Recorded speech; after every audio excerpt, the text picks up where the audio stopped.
Oh, how sweep it is. The Mets went to Oakland. The fans were knitting.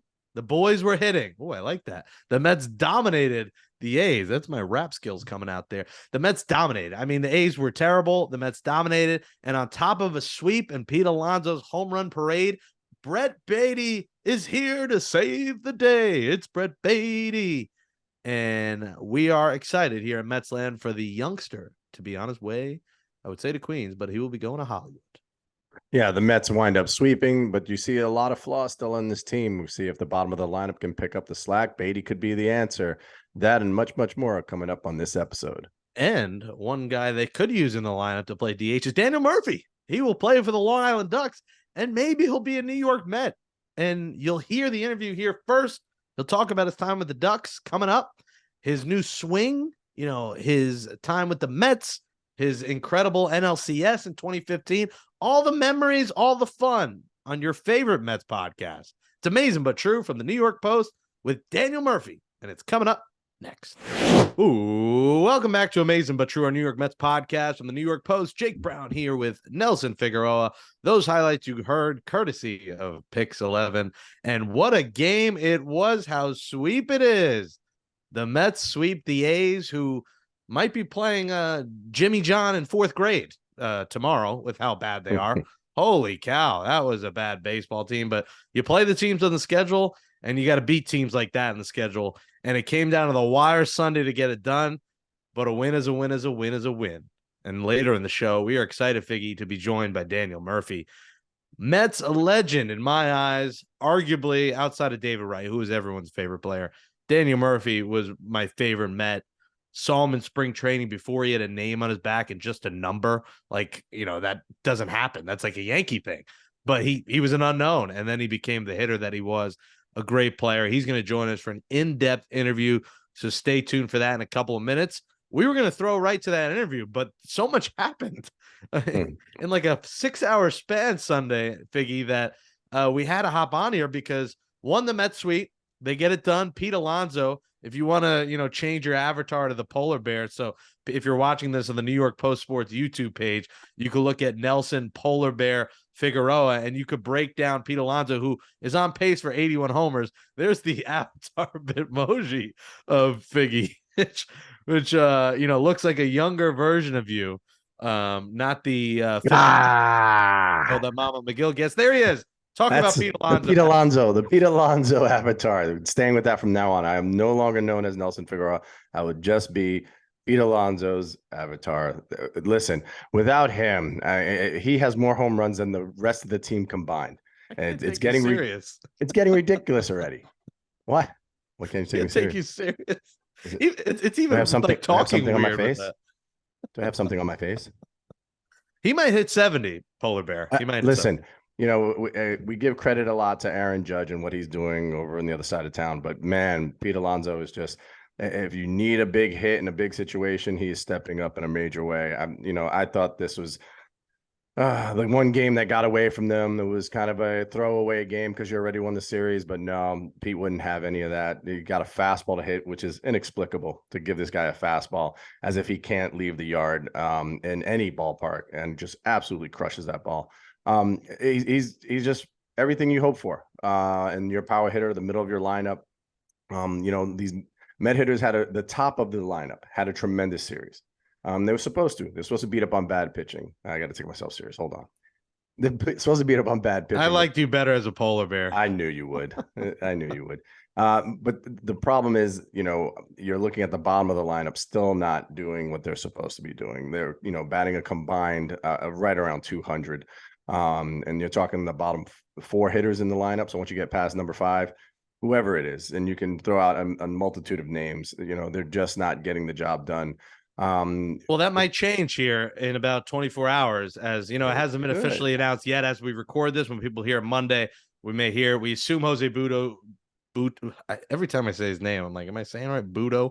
Yeah, it's not Budo. They got Jose Budo and Jimmy Yacobonis, who made my chicken parm earlier today. Boom, $1 in the tip jar. Brett Baty seems like he's on the way. So those problems, he's not going to be the savior. You don't want those expectations put on the kid. But when you have Eduardo Escobar, who the only thing he couldn't do was a double play, and he did it, a double play in the ninth inning, Yeah. strikeout even would have been better. His 125, and listen, what he said before the game, fantastic, talking about Baty deserves to be here. Like, he's hitting well. Like, he's a leader. And there's Mets fans out there who are like, cut him, designate for. He's not getting cut. Budo's going to go down. He'll replace him. Scherzer will come back Wednesday, who has the back soreness. That's going to be the move. But he should still be on this team, but he shouldn't be playing every day. And listen, Daniel Vogelbach shouldn't be either. He's not getting enough, slack put on him or blame put on him.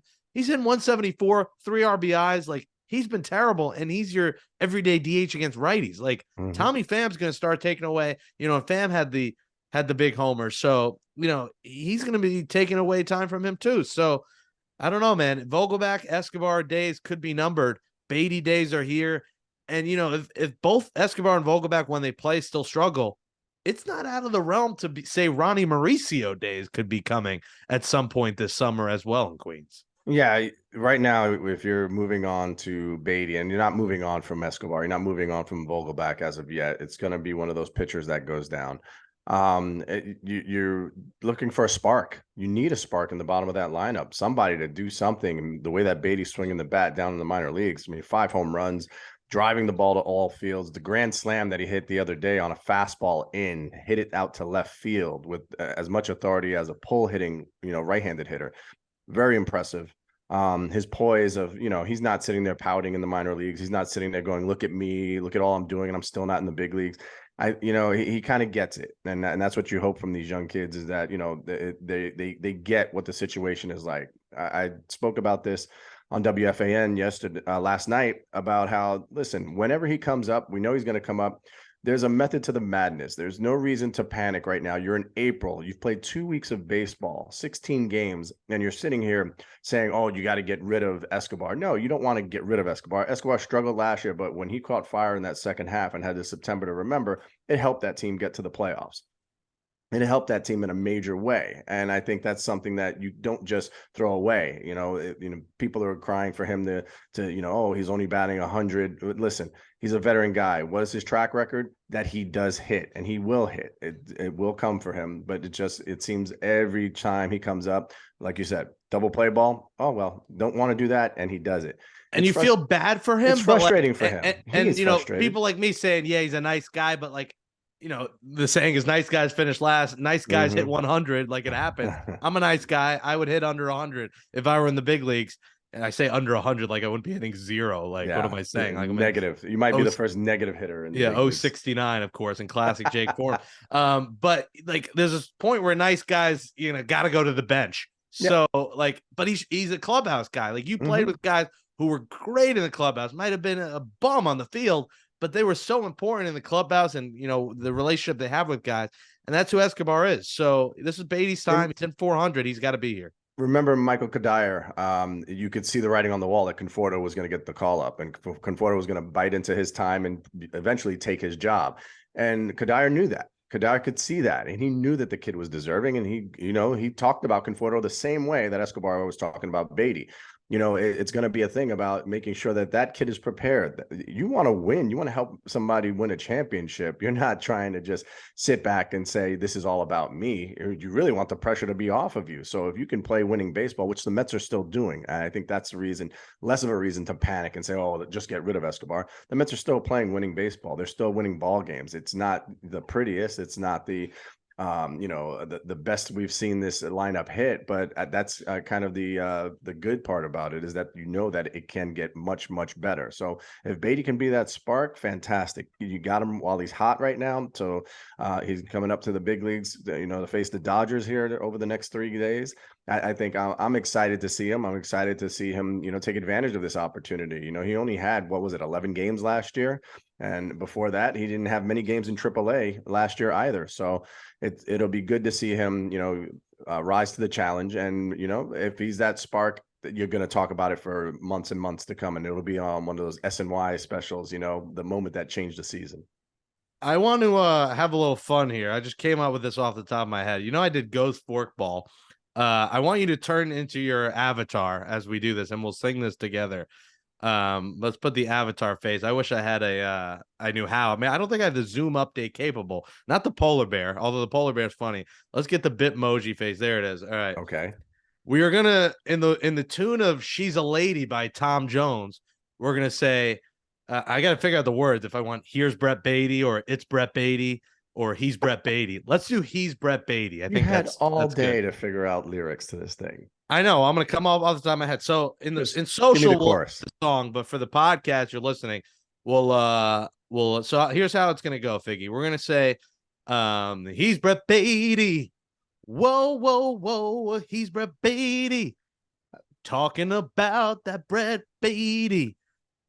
And the Brady is mine. All right, you got to sing it now. Here we go. That works. I'll go with that. No, we need Avatar Figgy to sing this right now. You've No, never we sung got on this show. I need to hear you sing once. we've got way too much to cover. We got not only Fine. that, we've got Scherzer taking some Ruin downtime. the You got fun. Budo. It's not ruin the fun. We got plenty of time for fun. Daniel Murphy's interview is a fantastic That's interview. true. I mean, it's one of those things that I've regular me. It's one of those segments where you know the guy, and now to kind of see him, sitting back and talking about his, how romantic the game of baseball is. It's a must listen, and I thought it was one of my favorite interviews that we've done since we've started the podcast. Yeah, and he gets very philosophical on us. So you got to listen close because a lot of big words and a lot of like references and Sandlot, and it is a fantastic interview. Watch the whole uncut interview on the New York Post Sports YouTube page. Make sure you go there. You should, start watching because you missed some stuff. The audio, sometimes we cut some things, like some of me just jabbering on and gibbling on, jibber jabber that both of us sometimes do. That Both of us. you do it sometimes. The video, you get the whole uncut experience. So, and it's zero. It's not $9.99 a month. It's zero, free 99. So watch it on YouTube. But I don't even want to talk about Scherzer too much because it's like he's gonna start Wednesday, and I'm hoping it doesn't become worse. But like we have to mention it because Verlander's down, and it looks like he had a side session. He'll throw a little bit more, and hopefully be back by the first week of May. But it scares you when you're two top 40-year-olds at the top of the rotation. One's on the IL, one gets a start pushed back. I think the Mets are playing the safe. Scherzer said, I know what it was. I'll be fine. But, like, this is a long season, and you're already having a back and a major terrace, Bay Terrace issue under your armpits. It's a bit of a concern here. So did that worry you at all when you heard about it? Not necessarily, because he said he just needed a couple days. Now, if he was missing, a start completely, and it was, it's going to take him another week at least to be ready, then I would have a little bit more concern. He's only missing 3 days. And again, the minor things to monitor them and kind of nip them in the bud early. That's what you have to make sure of, especially with those two guys, because you want them for the home stretch more so than anything. Budo did a nice job today. Really, really did. Threw the ball well. It was a pleasant surprise to see, because there's not a lot of depth in the starting rotation now that you have Peterson and you have Big Drip in there on the regular. You're really clamoring for one more starter, one more reliever, so you don't have names like, what was the kid's name that pitched today? Yacobonis? Yeah, Jimmy Yacobonis. Yeah, we played stoop ball back in College Point. Me, my dad, and Jimmy Yacobonis. He was on the high school football team at College Point. Yeah. So you keep saying to yourself, with championship aspirations, you got to have one more starter, one more reliever. They need a reliever, Figgy, like more than any other team in the big leagues that's in contention. Because John Curtis, you get why you. Ottavino threw 28 pitches Saturday. You don't want to go back to back. You got the Dodgers for 3. You got no off days this week. Like, I get why, but it's alarming when you can't trust anyone but Robertson, friend of the program now, and Adam Ottavino, friend of the program. The only friends of the program are the Mets' best reliever. Let's put it at that. You can't trust anyone else, and that's concerning for a championship contender. Oh, without a doubt. And for Buck, it's almost like his hands are tied in those situations. I told you the one thing to worry about. Drew Smith has kind of proven himself over the years. Every time that Drew Smith would pitch, we're like, man, his numbers are great. And I'm like, yeah, because he's pitching in, meaningless innings. Let's see what happens when the game is on the line. And we noticed that, he would get hit around, make mistakes. But he is definitely the kind of player that you're looking for, the kind of pitcher who got better and better. He's more acclimated to those bigger moments now. So you count on him, in those pressure moments. Ottavino and Robertson, they're going to have to get the job done. So when you see, a guy get an opportunity today and you're like, oh my God, why is he pitching in this situation? Because they have to see what he's got. They have to see if he's going to be reliable, not just in, those games where you're either up or down big, but, when it's crunch time and you need to make a pitch, his stuff is still got to play. But to me, he was just overthrowing a little bit, was a little wild. You saw that from Yacobonis as well, up in the strike zone. Those are the nerves, right? You got to calm down a little bit because you're like, oh my God, I'm actually in the game when it really, really matters. And so takes a little bit of getting used to. So those are the nerves that kick in. Robertson today, you know what I mean? He hits the first guy on the first pitch with a curveball. But what did you see out of him? No panic. I'm all right. I got this. Even fumbling the little bunt ground ball towards him, and he had to make the throw to third base. That was a little nerve wracking because a lesser player or a guy less experienced would have probably thrown that down the left field line if he threw it at all. So you love having those veteran guys in those big moments. Robertson has done a tremendous job, and they got to get another arm in here, lefty preferably. Raley has had his moments, but I think you got to have another arm that you can go to and trust. Yeah, I mean, we can't see Jimmy Yacobonis. Like, as much as I love saying his name, when he came in first, I thought his first big league appearance, but he has pitched before in the big leagues. Never heard of him. But he's the guy in his career has given up 79 runs in 118 innings. Yeah. Any other job you do that, you're fired. Like the fact he's going to get an MLB. I hate to bag the guy. He got out of it today. But any other plays, like he's getting an MLB pension, and he hasn't been able to get pitch players out his whole career. So I give the guy credit for still sticking around. And listen, he's got decent stuff, but he was a little all over the place. But I'm hoping there's not a lot of Jimmy Yacobonis, but his Mets ERA is 0 this year, so we have to give him that. Yeah, I mean, you look across the diamond at you want to talk about frustration. Poor Mark Kotsay probably aged 10 years just during this series. I would quit if I were him. I would just 17 quit. walks in that game where they scored 6 runs on 1 hit in back-to-back innings. I don't know if it's ever been done before, and if it has been done before, it was before they had lights. We know that for sure. It was really tough to watch. With this, you had a guy making his major league debut at 32 years old. So he's had, a bunch of years in the minor leagues, a bunch of success, comes up and walks 5, hits a batter, doesn't do anything to help himself stay around in the big leagues. And Kate has to come out and make another change. And that was when it was just 12 walks through 4 innings. There was 5 more walks in that game. And there's nothing that a manager hates more. If you give up hits, fine. If the guys make errors behind you, fine. But you're doing a detriment to yourself and your team by putting runners on for free. And nothing good ever happens from doing that. There's some strategic ones to do, the abracadabra walk in certain situations to try and get a double play. But I'm telling you, that's one of the biggest things that I learned at the big league level was you can't put runners on for free. You can't give the team a chance to have these guys on and they didn't earn it. You get hit around, so what? You were in the strike zone, you're challenging people. It's like being aggressive on the base paths. You got to be aggressive. You got to try and do something, maybe sometimes out of the ordinary. But we definitely can't see, situations like that where guys are getting put on base left, right, and center and making the job harder on the guys that come in behind them to clean up the mess. Yeah, I mean, you would be the ace of the ace staff. Like, I got to keep it. Like, you would be number one. You'd be a 20-game winner. You wouldn't be hosting this podcast with me if you were on the A's now because you would have got such a big deal and so much money from being there. Maybe you'd be the closer of the 2023 Oakland A's. Well, that's one of the things, what's really if you look at the numbers and you look at what's going on in baseball with the pitch clock, a huge byproduct is walks are way up.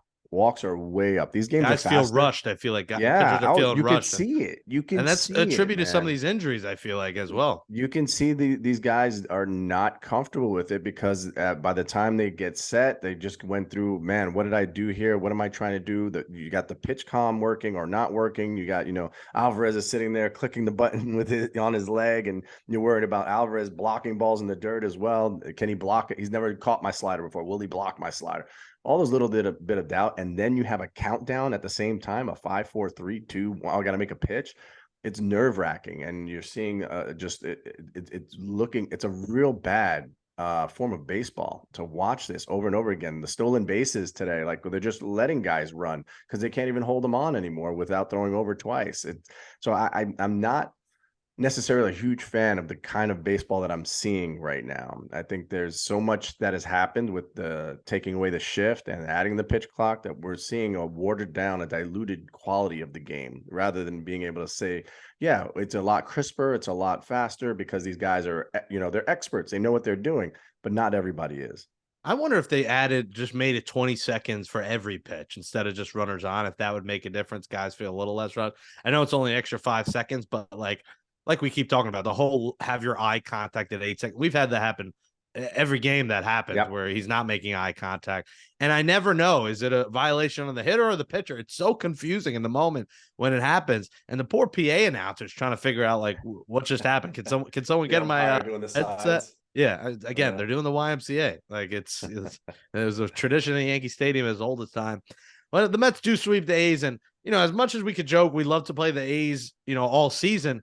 I don't know if I would, because they're that bad and it's hard to watch. Like 17-6, you would have thought the Jets beat the Oakland Raiders, and that stadium is a dump. There were fans knitting in the crowd. Security had that Jimmy Yacobonis' cousin, Jimmy Boots or whatever that guy's name, with athlete logos taking down this forkball strikeout signs, which is like, come on, there's 7 people in the crowd. Everyone looked like they were on acid in the crowd and tripping, and we knew they were stoned. It's Oakland, like everyone's smoking a blunt in the crowd, everyone's hammered on acid, but like fans were like, ugh. Like you saw the people dancing in the crowd. They kept flashing them. I'm like, these people, like what? Like they don't even know. They don't even know what's going on. They're not. I don't think they know they're at a baseball game. No, they're not there for the game. Where am I? And like the bullpen still out there. You have the and I didn't even realize the dugout. There's no cover. Yeah. Any foul ball could tear a guy's ACL, sin having a piece of gum in the dugout. Like it is dangerous ballpark for the fans, for the players, for the coaches. And poor Mark Kotze, I think he wants to get fired because, like I've said before, I've said on my Jets show, like fired coach is a great job because you just get paid out for the whole contract and you don't have to work. Mark Kotze does not want to come to work every day at that dump of a stadium and a dump of a team. And I feel bad for A's fans and that franchise because there's nothing going right there. Well, it was funny because watching the broadcast, I saw, and it would have been great trivia that, after the Yankees and the Cardinals, they have the 3rd most amount of World Series victories. And that would have bypassed me very easily. The last World Series that they won was, 89. That was their last World Series that they won. Guess by me. And they have 9 overall as a franchise, 3rd most in all of baseball. But man, over the past years of what they've done to that team, every time they get a good player, they wind up trading them for 4 lesser players because they don't want to pay them. The ballpark, you just saw what happened with the naming of the ballpark. They pulled out. They literally pulled out. They had a few years left in their contract. They literally tore the sign down during batting practice and just left no sign above the scoreboard. So it's not a pleasant situation to be around. The Mets are kind of the polar opposite where, they're willing to spend the money. They're willing to spend the money on the experience. You go to Citi Field and it's like experience like no other in comparison. And the quality of baseball and the expectations for the quality of baseball are much, much higher in New York. The A's pulled out. The A's pull-out game was strong indeed. Amazing but true. Jake Brown, Nelson Figueroa. You made that too easy for me. Daniel Murphy's going to join us in a minute. We'll close with this. And, the full interview will be YouTube, New York Post Sports YouTube. I think because it's a long one, I think we're going to break it into 2 halves here for Daniel Murphy since we did some rambling.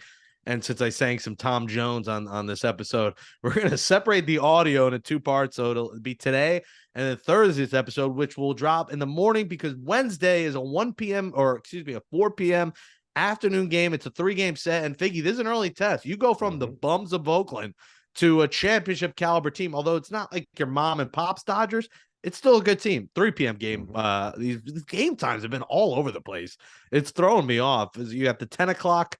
You got 10-10 Monday, 10-10 Tuesday, and then 3-10 Wednesday. And we got some good pitching matchups. David Peterson, big outing for him against May on Monday. Tuesday, you're getting McGill versus Kershaw, and McGill has been fantastic. And Wednesday, you get Max Scherzer. Hopefully his back's okay against, you want to talk about a guy who might pull out or maybe not, Noah Syndergaard on Wednesday. You know, he's pulled out of his starts before, and we've hit the quote of saying pull out in this podcast. Yeah, I think we're good with that. But Syndergaard has backed out. I'll say backed out instead. That's a good synonym. He's backed out of facing the Mets. He's been a little crybaby, a little baby, a little, not a boss baby like me, but a little baby. So let's see it. What's wrong with you? I got problems. It's a little baby. I can't stop saying that. It's so fun on Wednesday. So 3 good matchups, good test. Mets Dodgers in LA. We will see Brett Baty. Big week. Next show Thursday, the second half of Daniel Murphy will drop on that show. We also will have next week your announcement. It's not it's not finalized yet. Not finalized yet. Yeah. Hopefully by next Monday we will have your next job announcement. Thursday, Murphy. We still have our Kode Senga translator interview. Hiro Fujiwara. I believe I said that correctly. That's correct. Hiro Fujiwara. Great kid. We have that interview in the cards as well. So a lot's cooking. That'll say goodnight to episode 137 of Amazin But True, our Mets podcast from the New York Post. And shout out to you for getting Murph on the show. Thanks to you, Jake and Andrew Hartz, for producing this show. As always, subscribe to Amazin But True on Apple Podcasts, Spotify, Stitcher, or wherever you get your podcasts. Subscribe to the New York Post Sports YouTube page to watch all the episodes. Find that Amazin But True playlist, and you'll see all episodes of our player interviews and clips. Give us a thumbs up below on the YouTube and comment below. Let us know not only what your favorite food is from the stadium, because Jake loves the whole food thing, but let us know the state of the Mets right now. What do you think this team needs? What do you think this team deserves? And for that and much, much more, follow us on Twitter at Amazin But True, at FiggyNY, and at Jake Brown Radio. Yeah, a lot of food. I got to do a food shop. I've been eating so unhealthy. Like I need to just get my salmon, my brown rice. I was on fire. Well, the wisdom teeth out, and then I ate mac and cheese and mashed potatoes. Since the wisdom teeth out, and I blame it on the New at City event. Since then, I just nonstop eating poorly. Yeah, but before that, you had a nutritionist that was giving you like broccoli and brown rice, and you were. That's what I do. When I do a food shop, I make broccoli, brown rice, veggies. Hearts, like what do you feel? Salmon, do you feel like the lie detector right there just zapped him right there when he tried to say? That's exactly what happened there. 100%. Well, it's fun. Like I'm so unhealthy that I would call it a nutritionalist, but it's really nutritionist. I don't even title their job correctly. I told you what happened. The second time she called me on like a Friday, like 6 p.m. when she was supposed to call like 3 p.m. Thursday. And she did a poor job, just unacceptable. I like that. Let's blame her. But listen, when I cook at home, I do that healthy stuff. The problem is I've been eating out and ordering out a lot. And that's when I go ham and I go crazy. I'm about to have my boneless spare ribs with rice now. So I have to eat that right after this recording. So we got to get better. And the Mets will have to get better because they have to play a good team this week. They take on the Dodgers for 3. We will be back Thursday morning with the second half of the Murphy interview, as well as I'll react to that series. And then 4 against old friends. They'll face Syndergaard Wednesday, and then Thursday through Sunday, they'll face J.D. Davis, Michael Conforto, and everyone's favorite all-time Met, Darren Ruff, of course, who you could lock the over on, like, over 4 hits for the weekend or 4 homers or something. So big week of games against good teams ahead, and we'll see, an early test here for these Mets, what will happen, and let's hope Scherzer's good, and excited to see Brett Baty. For Nelson Figueroa, Andrew Hartz, Daniel Murphy, I'm Jake Brown. We'll be back on Thursday after these 3 games against the Dodgers. Enjoy the series in Hollywood, and Figgy, as always, let's go Mets. I always wonder if we'll ever get it on time with the Zoom. That was on time. What's wrong with that? Yeah, let's go Mets.